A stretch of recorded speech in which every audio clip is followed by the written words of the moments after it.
సాగునీటి ప్రాజెక్టులపై కాంగ్రెస్ బీఆర్ఎస్ మధ్య మాటల యుద్ధం ముదిరిపోతోంది. మేడిగడ్డ సిద్దాపూర్ రిజర్వాయర్స్ ని సందర్శించిన మంత్రి ఉత్తమ్ కుమార్ రెడ్డి బీఆర్ఎస్ పై మండిపడ్డారు. బీఆర్ఎస్ కట్టిన కాళేశ్వరం కూలిపోయింది అన్నారు. మరోవైపు ఎస్ఎల్బీసీ మొదలుపెట్టి ఎంత మందిని బలి తీసుకున్నారో అందరికీ తెలిసిన విషయమే అంటూ కౌంటర్ ఇచ్చారు బీఆర్ఎస్ నేతలు. తెలంగాణ నీటిపారుదల శాఖ మంత్రి ఉత్తమ్ కుమార్ రెడ్డి నిజామాబాద్ జిల్లాలో సిద్దాపూర్ రిజర్వాయర్ను పరిశీలించారు. కాళేశ్వరం ప్రాజెక్టులోని బ్యారేజీల్ని సందర్శించారు. 50 ఏళ్ల క్రితం కాంగ్రెస్ ప్రభుత్వం కట్టిన ప్రాజెక్టులు ఇప్పటికీ చెక్కు చెదరలేదన్న ఉత్తమ్ కుమార్ రెడ్డి బీఆర్ఎస్ కట్టిన కాళేశ్వరం ప్రాజెక్టు కూలిపోయిందన్నారు.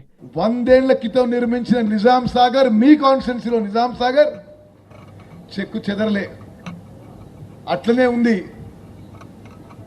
3, 4, 5 ఏళ్ల కింద నిర్మించిన కాళేశ్వరం ప్రాజెక్టు మేడిగడ్డ, అన్నారం, సుందిల్ల బ్యారేజ్ సంగతి ఏమైందో మీరందరూ చూస్తున్నారు. మరి పెద్ద పెద్ద ఇంజనీరింగ్ సంస్థలు కూడా అది డిజైన్లో, నిర్మాణంలో లోపభూయిష్టంగా ఉన్నందుకే faulty design, poor construction, poor maintenance వల్లనే కూలిపోయిందని చెప్పి స్పష్టంగా చెప్పడం జరిగింది. 50 ఏళ్ల క్రితం కట్టిన ప్రాజెక్టులే తప్ప కాంగ్రెస్ ఉమ్మడి ఆంధ్రప్రదేశ్ లో ఏ ప్రాజెక్టుల్ని చేపట్టలేదన్నారు బీఆర్ఎస్ నేత బాజిరెడ్డి గోవర్ధన్. ఎస్ఎల్బీసీ పనుల్ని చేపట్టి కార్మికుల్ని, అధికారుల్ని బలి తీసుకుందన్నారు. కాళేశ్వరం అడ్డం పెట్టుకుని, 2 పిల్లలు అడ్డం పెట్టుకుని ఇవన్నీ వ్యాఖ్యలు చేస్తున్నారు. నేను అడుగుతున్నా, ఎస్ఎల్బీసీ సంగతి ఏందండి? ఎస్ఎల్బీసీలో 8 మంది చచ్చిపోయారు. తీసిన శవాలు, కనీసం శవాలు తీసే తెలివి దిక్కులేదు మీకు. మమ్మల్ని మాంకో పెడతారు మీరు. నేను అడుగుతాను మిమ్మల్ని, ఆ పిల్లర్స్ కుంగిపోయినాయి. పిల్లర్ రిపేర్ చేసే దమ్ము లేదు మీకు. దమ్ముంటే రిపేర్ చేయండి.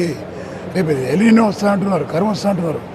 ఆ 2 రిపేర్ చేస్తే ఇవాళ వర్షం లేకున్నా కాళేశ్వరం ద్వారా పంటలు పడితే మనకు. సిద్దాపూర్ రిజర్వాయర్ కు 250 కోట్లు మంజూరు చేస్తున్నట్టుగా ప్రకటించారు ఉత్తమ్ కుమార్ రెడ్డి. నేను బాన్స్వాడ ప్రజలకి ప్రకటిస్తున్న సిద్దాపూర్ రిజర్వాయర్ కి రివైజ్ ఎస్టిమేట్ 200 కోట్లు కూడా మంజూరు చేస్తాము అని చెప్పి నేను సభాముఖంగా మనం చేస్తున్నాను. నిధులు కేటాయించి సిద్దాపూర్ రిజర్వాయర్ కు శ్రీకారం చుట్టిందే కేసీఆర్ అన్నారు బాజిరెడ్డి గోవర్ధన్. సిద్దాపూర్ రిజర్వాయర్ శాంక్షన్ చేసింది కేసీఆర్ గారు. 100 కోట్లు ఇచ్చింది ఆయన. 100 కోట్లు ఇచ్చిన తర్వాత మనం పని నడిచింది. మన ప్రభుత్వం ఓడిపోయిన తర్వాత నిధులు రాకపోతే నువ్వు ధర్నా చేసిన ఒకడు. ధర్నా చేస్తే సిగ్గుపోదని ఇచ్చినట్టు కొన్ని పైసలు ఇవ్వకపోతున్నారు వాళ్ళు. ఎక్కడ ఇస్తున్నారని, ఏ ప్రాజెక్టుకి ఇస్తున్నారు? ఏ ప్రాజెక్టుకి ఇస్తలేరు వాళ్ళు. కేసీఆర్ నిధులు మంజూరు చేసినప్పుడు ప్రత్యక్ష సాక్షిగా ఉన్న పోచారం నోరు మెదపకపోవడం దారుణమన్నారు బీఆర్ఎస్ నేతలు. సిగ్గు లజ్జ ఉంటాయి.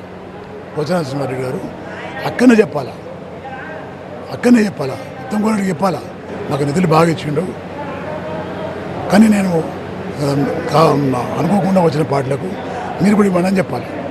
మరోవైపు మేడిగడ్డ బ్యారేజీ మరమ్మత్తు పనుల్ని పరిశీలించిన మంత్రి ఉత్తమ్ కుమార్ రెడ్డి వర్క్ స్పీడప్ చేయాలని అధికారులకు సూచించారు. తమకు రాజకీయాలు కాదు, రైతుల ప్రయోజనాలే ముఖ్యమన్నారు.